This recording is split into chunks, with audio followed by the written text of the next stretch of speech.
ರಾತ್ರಿ ಒಳ್ಳೆ ನಿದ್ದೆ ಬಂತು. ಇನ್ನೇನು ಬೆಳಿಗ್ಗೆ ಏಳೋಣ ಅನ್ನೋಷ್ಟ್ರ ಒಳಗಡೆನೆ ಜೋರಾಗೆ ಒಂದ್ 2-3 ಕಡೆಯಿಂದ ಮೈಕ್ಗಳಲ್ಲಿ ನಮಗೆ ಇಷ್ಟ ಇಲ್ದೇ ಇರೋದು, ನಮಗ್ ಬೇಕಾಗಿಲ್ದೇ ಇರೋದು, ನಮ್ಮ ಧರ್ಮಕ್ಕೆ ಪಟ್ಟಿಲ್ದೇ ಇರೋದು ಸೌಂಡ್ಗಳು ಬರ್ತಾ ಇರುತ್ತೆ.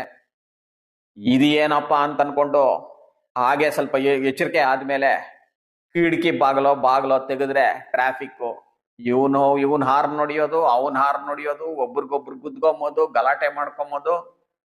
ಸಾಲದಕ್ಕೆ ಅಲ್ಲಿ ಮೆಟ್ರೋ ಘಡ ಘಡ ಘಡ ಘಡ ಘಡ ಘಡ ಅಂತ ಅದು ಹೋಗ್ತಾ ಇದೆ.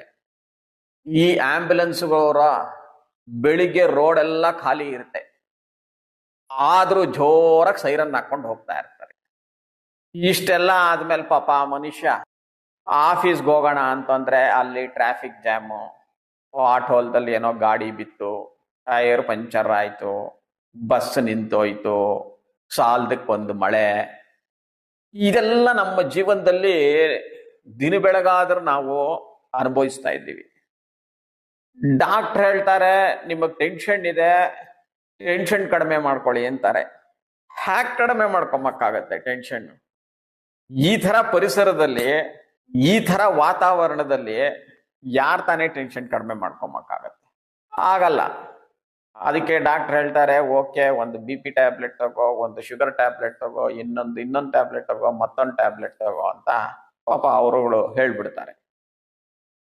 ಇದನ್ನ ನಾವು ನೋಡ್ತಾ ಇದ್ರೆ ಒಂದ್ ಸ್ವಲ್ಪ ಹಿಂದೆ ಹೋದಾಗ, ನಮ್ಮ ಇತಿಹಾಸನೇ ಅನ್ಕೊಳ್ಳಿ, ಸ್ವಲ್ಪ ಹಿಂದೆ ಹೋದ್ರೆ ನಾವು ಒಂದು ಬೇರೆ ಥರದ್ದು ವಾತಾವರಣ ನೋಡ್ತೀವಿ. ಮಹಾಭಾರತದಲ್ಲಿ ಪಾಂಡವರು ದ್ವೈತವನದಲ್ಲಿರ್ತಾರೆ. ವನ ಅಂದ್ರೆ ಫಾರೆಸ್ಟ್. ದ್ವೈತವನದಲ್ಲಿದ್ದಾಗ ಅವರು ಬೆಳಿಗ್ಗೆ ಎದ್ದಾಗ ಏಳೋ ಟೈಮಿಗೆ ಏನಾಗ್ತಾ ಇತ್ತು ಅಂತಂದ್ರೆ, ಒಂದು ಕಡೆ ಇಂಪಾದ ನಾದಸ್ವರ, ಇನ್ನೊಂದು ಕಡೆ ಶಂಖನಾದ, ಇನ್ನೊಂದು ಕಡೆ ಮಂತ್ರೋಚ್ಚಾರಣೆ, ಇನ್ನೊಂದು ಕಡೆ ದೇವ್ರ ಪೂಜೆಗಳು, ವೇದ ಮಂತ್ರಗಳು, ಆಮೇಲೆ ಹೋಮ ಹವನ ಮಾಡ್ತಾ ಇರೋ ಆ ಶಬ್ದಗಳು. ಇದ್ರ ಮಧ್ಯದಲ್ಲಿ ಅವರು ಪಾಂಡವರು ಇದ್ರು ಅಂತ ಹೇಳ್ತಾರೆ.